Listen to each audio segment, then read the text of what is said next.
સુરતના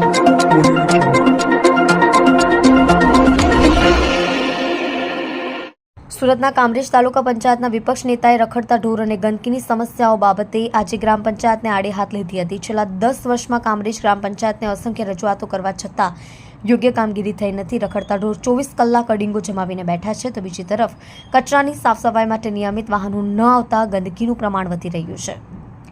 કામરેજ તાલુકા પંચાયતના વિપક્ષ નેતા જેડી કથિરિયાએ રખડતા ઢોર અને ગંદકીની સમસ્યાઓ બાબતે વાત કરતા જણાવ્યું હતું કે કામરેજ વિસ્તારના તમામ મુખ્ય માર્ગો, જાહેર તબેલાઓ હોય તે રીતે સમગ્ર વિસ્તારમાં રખડતા ઢોર અડીંગો જમાવી 24 કલાક બેસી રહે છે. આ ઉપરાંત કોઈપણ સમયે જાહેર રોડ ઉપર રખડતા ઢોરો બાખડતા વાહન ચાલકો સાથે અકસ્માતની ઘટનાઓ પણ બનતી હોય છે. ઘણી ઘટનાઓમાં જીવ ગુમાવવાનો વારો આવે છે. આ રખડતા ઢોરને દૂર કરવા માટે છેલ્લા 10 વર્ષમાં કામરેજ ગ્રામ પંચાયતને અસંખ્ય રજૂઆતો કરવામાં આવી છતાં એક પણ વખત યોગ્ય કામગીરી રખડતા ઢોર ખિલાફ કરવામાં આવી નથી. વધુમાં તેઓએ જણાવ્યું હતું કે છેલ્લા 10 વર્ષમાં કામરેજ ગ્રામ પંચાયતની વસ્તી 3 લાખથી વધુ થઈ ગઈ છે, પરંતુ તે પ્રમાણે નગર આયોજન કરવામાં આવ્યું નથી. કામરેજ ગ્રામ પંચાયત દ્વારા તમામ સોસાયટીઓમાં કચરાના ટ્રેક્ટર નિયમિત રીતે આવતા નથી. જાહેર માર્ગો પર કચરાના ઢગલાઓ સમગ્ર વિસ્તારમાં જોવા મળે છે. મોટાભાગના રોડ રસ્તાઓની હાલત ખૂબ જ દયનીય છે. શાસકોને અવારનવાર જાણ કરવા છતાં તેમના પેટનું પાણી હલતું નથી.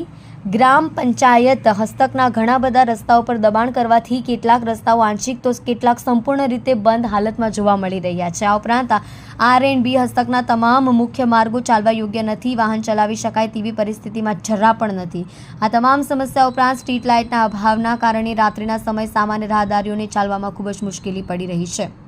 કામરેજ ગ્રામ પંચાયત વિસ્તારમાં તમામ સોસાયટીઓમાં બોરવેલ દ્વારા પીવાના પાણીની વ્યવસ્થા કરવામાં આવે છે. આ પાણી ક્ષારયુક્ત તેમજ ખરાબ ક્વોલિટીનું હોવાથી લોકોને આરોગ્ય સંબંધિત સમસ્યાઓ ઊભી થઈ રહી છે. ગટર વ્યવસ્થા કામરેજ ગ્રામ પંચાયત અને સુડા દ્વારા ભૂતકાળમાં વસ્તીને ધ્યાનમાં લીધા વગર આડેધડ રીતે ગટર લાઈનો નાખવાની ખૂબ જ ખરાબ હાલત સમગ્ર કામરેજ વિસ્તારની થઈ રહી છે. તમામ મુખ્ય માર્ગો પર ગટર ઉભરાવાથી તેમજ મોટાભાગની સોસાયટીની અંદર ગટરના પાણી ન ભરાવાને કારણે ગંદકી ખૂબ જ મોટા પ્રમાણમાં થઈ રહી છે, જે આસપાસ લોકો માટે જોખમી બની રહી છે.